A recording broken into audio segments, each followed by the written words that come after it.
U-turn oħra mill-Oppożizzjoni Nazzjonalista darba dwar il-ħatra tat-tieni deputat gvernatur tal-Bank Ċentrali. Sa ftit tal-ġimgħat ilu, il-Partit Nazzjonalista anke Tonio Fenech fil-Parlament appella għal kunsens dwar din il-ħatra. Propju l-għada li d-deputati tal-Oppożizzjoni telqu l-barra mill-Parlament. Tonio Fenech kien qal il-Gvern ma kellux għalfejn jaġġel biex jgħaddi liġi biex jinħatar it-tieni deputat gvernatur għax l-Oppożizzjoni ser taqbel fuqha. Kassa di suppost liġi illi sa naqblu fuqha, ġifieri il-Ministru Kukurizza tatawwa l-ftit jew għamel diskors normali twil il-Ministru tal-Finanzi fuq il-Bank Ċentrali, naf li tkellem anki kollega membru però żamruħu fil-qasir darba wkoll biex nagħlquha f'nofsija din il-liġi għaliex. Għaliex din il-liġi illi kienet preparata anke minn gvern preċedenti. Dak il qal Tonio Fenech fil-Parlament jindika bl-aktar moċċari li fil-waqt li kien hemm qbil dwar li hemm lokal din il-kariga kien hemm biss differenzi dwar min jista' jinħatar. Iżda ftit tal-ġimgħat wara, propju tlieta filgħaxija deputati tal-Oppożizzjoni ivvutaw kontra li jkun hemm il-kariga tat-tieni deputat gvernatur ikun min ikun.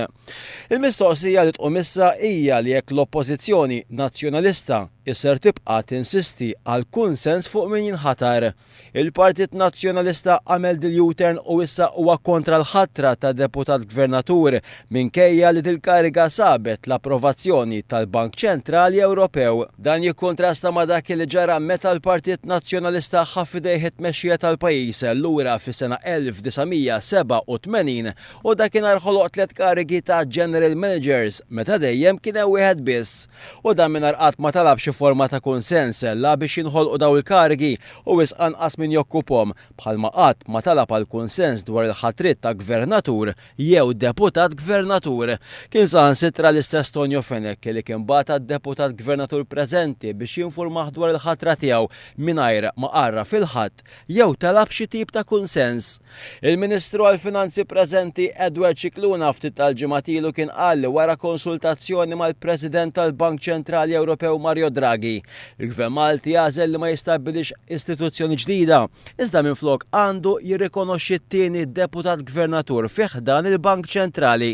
Kariga li se tkun iffokata biss fuq l-istabilità finanzjarja waqt li d-deputat gvernatur kurrenti jingħata il-kompitu mal-politika monetarja biss.